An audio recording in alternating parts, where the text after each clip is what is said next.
Now let's talk about saying no. Yes, I do realize that I have a lesson in this course about saying yes to things that you have always wanted to do during retirement. But I also wanted to talk about saying no. No is only a 2-letter word, but sometimes it seems very hard to say. One of the things that surprised me when I first retired was how swiftly and often I seemed to get nominated for different committees and tasks and obligations because people presumed that I had all the time in the world to devote to their pet project. So I had to get more skilled at saying no. In case you are running into the same thing, I have some tips for saying no gracefully and without guilt. In work life, we didn't really have a choice. If you were in a situation where you had a boss and the boss asked you to do something that's within the scope of your role, you pretty much have to say yes.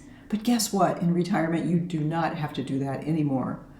Remember that this is your time. When you stand up for yourself and say no, what you are really doing is saying yes to what you really want to do instead.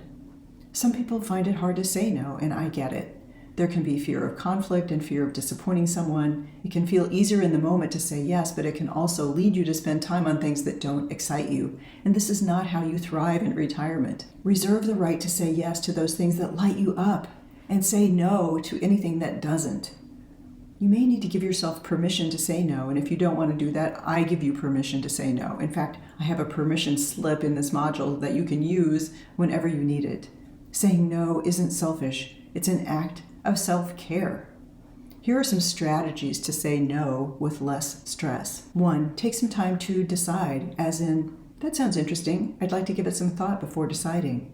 And then really have a heart-to-heart with yourself to decide if this lights you up or not. If it doesn't, here's a good way to deliver the no. Say no decisively, but with gratitude and context.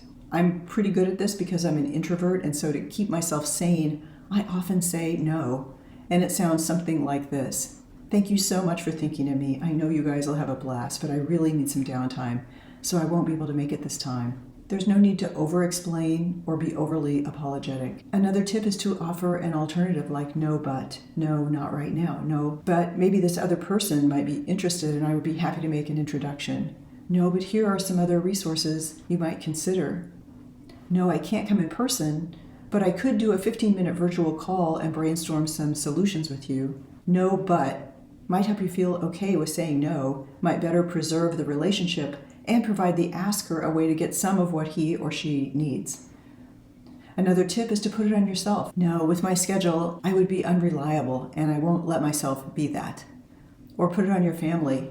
My family would be disappointed if I took on another obligation. Another gracious way to say no is a qualified yes. You might want to say yes, but qualify it to give yourself some room and manage expectation. Yes, I'll teach a class if you can get 30 people to sign up. Yes, if you can wait until after mid-September when I'm back from traveling. And this can give you some breathing room so that you can do things on your own terms. I would love to hear your experiences. Did you find yourself suddenly barraged by requests when you retired? What are your tips for saying no gracefully? Please let us know.